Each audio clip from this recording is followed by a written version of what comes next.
तीन बहनों की लालची भाभी। करिश्मा, रेशमा और मनीषा तीन बहनें हैं। उनका एक भाई भी है, मयंक। मयंक अपनी बहनों को बहुत प्यार करता है, लेकिन मयंक की पत्नी सविता इस मामले में मयंक से बिल्कुल ही अलग है। वो अपनी ननदों का जितना बुरा कर सकती है उतना बुरा करती ही रहती है और अपनी ननदों पर हुक्म भी चलाती है। करिश्मा, करिश्मा, तुमने अभी तक नाश्ता नहीं बनाया? तुम्हारे भैया को ऑफिस जाने में देर हो रही है। हाँ भाभी, बस अभी बनाती हूँ। करिश्मा, तुम ये ढीलापन छोड़ दो। कल को पराये घर जाना है। वहां अगर तुम इस तरह से काम करोगी तो लोग क्या कहेंगे कि माँ ने और भाभी ने कुछ सिखाया नहीं। और तुम्हारी दोनों बहनें कहाँ हैं? अब रेशमा मार्केट गई है और मनीषा सो रही है। क्या? सुबह के 8 बज रहे हैं और ये महारानी अभी भी सो रही है? ये कहते हुए सविता अपनी सास दुर्गा देवी के पास जाती है। माँ जी, देख रही हो अपनी बेटियों के तौर तरीके? क्या हुआ बहू? सुबह सुबह क्या कर दिया मेरी बेटियों ने? अरे, एक तो अभी अभी उठकर किचन में गई है, दूसरी सुबह सुबह बाहर चली गई और तीसरी अभी तक सो रही है। क्या करूं मैं इन तीनों का? मैं तो परेशान हो गई हूँ। जा जाकर उठा उसे और रेशमा से मैं बात करती हूँ। सविता सीधा मनीषा के कमरे में जाती है और उससे कहती है, महारानी, जल्दी उठो, सूरज सर पर आ गया है। भाभी, थोड़ी देर और सोने दो ना, मैं रात को लेट सोई थी। वो क्या है ना, यूनिट टेस्ट चल रहे हैं। शराफत से उठती है या नहीं, या फिर पानी की भरी बाल्टी डालूं तेरे ऊपर? नहीं नहीं भाभी, मुझे बिस्तर में नहीं नहाना, उठती हूँ मैं। मनीषा जल्दी से उठकर बाथरूम में चली जाती है।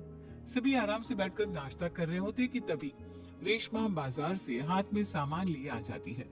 रेशमा को देखते ही सविता उस पर बरस पड़ती है। लो, आ गई महारानी। ऐसा भी क्या सामान लाना था जो सुबह आंख मलते ही बाजार की तरफ रवाना हो गई? भाभी, कल आप ही तो चीख रही थी कि घर का सारा सामान मुझे ही लाना पड़ता है, घर में किसी को भी किसी काम से कोई लेना देना नहीं है। अब मैं बाजार जाकर सामान ले आई तो आपको इस बात से भी तकलीफ हो रही है? देख रही हो माँ जी, अपनी बेटी की जुबान कैचे से भी तेज चलती है। और मयंक, आप तो कुछ कहेंगे नहीं अपनी लाडली बहन को? रेशमा, अपनी भाभी से ऐसे बात नहीं करते। चलो माफी मांगो। भैया, मैं क्यों माफी मांगू? आप भाभी से बोलिए ना कि हम पर कम हुक्म चलाया करे। हम इस घर की बेटियां हैं और आपकी पत्नी की ननद है, नौकरानी नहीं। लो, कर लो बात। इनकी भलाई के लिए कुछ भी बोलो तो इन्हें बुरा लग जाता है। इस घर में यही इज्जत है मेरी। देख लो माँ जी, आपकी बेटी किस लहजे में मुझसे बात कर रही है। सविता वहां से चली जाती है। मयंक को बहुत गुस्सा आता है, वो भी वहां से चला जाता है। फिर करिश्मा रेशमा को समझाती है। रेशमा, तुम्हें भाभी से माफी मांग लेनी चाहिए थी ना। लेकिन दीदी, मैंने कुछ किया ही नहीं, तो मैं माफी क्यों मांगू? हाँ करिश्मा दीदी, रेशमा दीदी जैसे ही घर में आई भाभी ही उन पर चिल्ला रही थी। हाँ, मैं मानती हूँ कि गलती भाभी की थी। मैं तो इसलिए बोल रही हूँ कि भाभी ने माँ को तो पूरी तरह अपने वश में कर लिया है। वो हमारी बात सुनती ही नहीं। मयंक भैया हमारे लिए हमेशा खड़े रहते हैं, इसलिए उनकी बात का मान तो तुम्हें रखना चाहिए था ना। कोई फायदा नहीं दीदी, कुछ दिनों की बात और है, भाभी उन्हें भी हमारे खिलाफ भड़का देंगे। फिर वो भी माँ की तरह हमारी किसी बात का विश्वास नहीं करेंगे। इसी तरह सविता अपनी तीनों ननदों को किसी न किसी बात पर परेशान करती रहती थी। एक दिन मयंक अपनी तीनों बहनों के लिए गिफ्ट लाया। करिश्मा, ये तुम्हारे लिए हार का सेट। रेशमा, तुम्हारे लिए सुंदर सी ड्रेस। और मनीषा, तुम्हें किताबें पसंद है ना, तुम्हारे लिए किताबें लाया हूँ। थैंक यू भैया, थैंक यू भैया, थैंक यू भैया। करिश्मा, तुम्हारा नेकलेस कितना सुंदर है, ये भैया कहाँ से ले आए होंगे? मैंने भैया को 3 दिन पहले फोन पर ये डिजाइन दिखाया था और आज भैया ये ले आए। सविता तो अपनी ननदों के गिफ्ट्स देखकर जल गई और करिश्मा का नेकलेस तो उसे भी बहुत पसंद आया था। अपनी बहनों के लिए कितना अच्छा नेकलेस लेकर आए हैं, मुझे कभी कोई गिफ्ट नहीं दिया। मैं आज ही ये हार चुरा लूंगी। रात में सविता करिश्मा का हार चुरा लेती है और इसी तरह उसे अपनी ननदों की जो भी चीज अच्छी लगती वो उसे मांगती नहीं, बल्कि रात के अंधेरे में चुरा लेती। इसी तरह दिन बीतते गए और सविता ने मयंक के दिल में भी उसकी बहनों के लिए नफरत पैदा कर दी। एक दिन मयंक ने करिश्मा और रेशमा के लिए रिश्ता देखा और ये बात उसने घर में सबको बताई। माँ, करिश्मा और रेशमा के लिए बहुत अच्छा रिश्ता आया है, वो लोग कल इन्हें देखने आ रहे हैं। आप और सविता मिलकर सारी तैयारी कर लेना।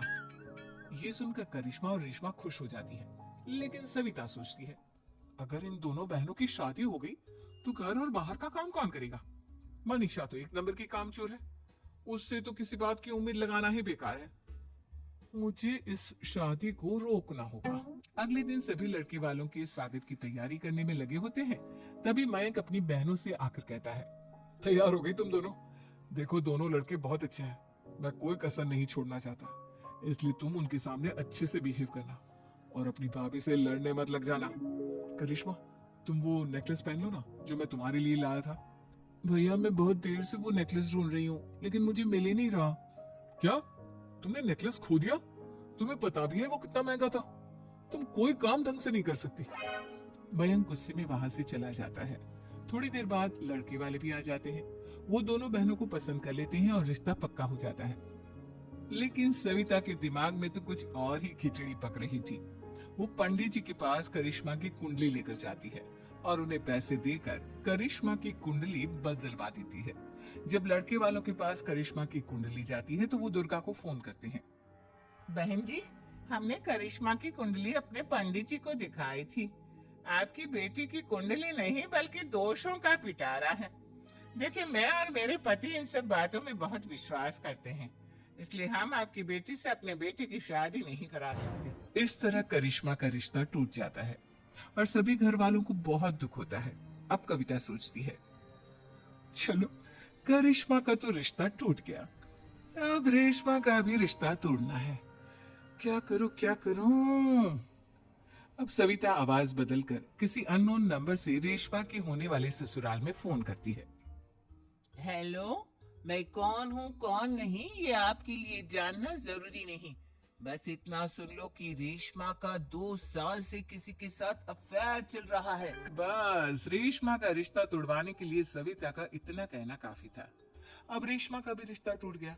मयंक और दुर्गा देवी ने रेशमा को खूब खरी खोटी सुनाई और उससे बार बार उस लड़के के बारे में पूछने लगी। आप दोनों मुझे क्यों परेशान कर रहे हो?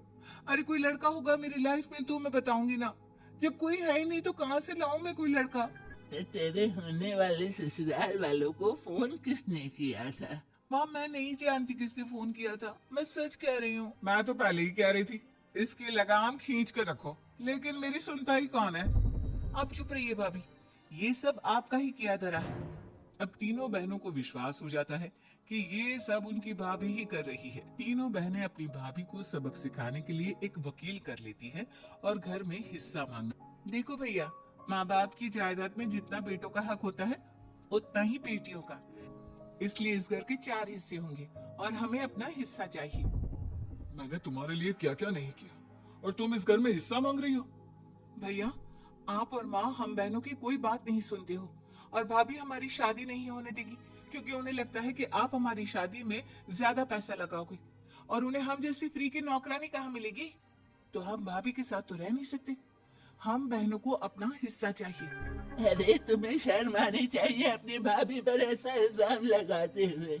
वो तुम्हारे बारे में कितना सोचती है। हाँ माँ, भाभी हमारे बारे में बहुत सोचती है। दिन रात बस यही सोचती रहती है कि किस तरह से अपनी तीनों ननदों को परेशान करूं और कभी मुझे पढ़ने भी नहीं देती।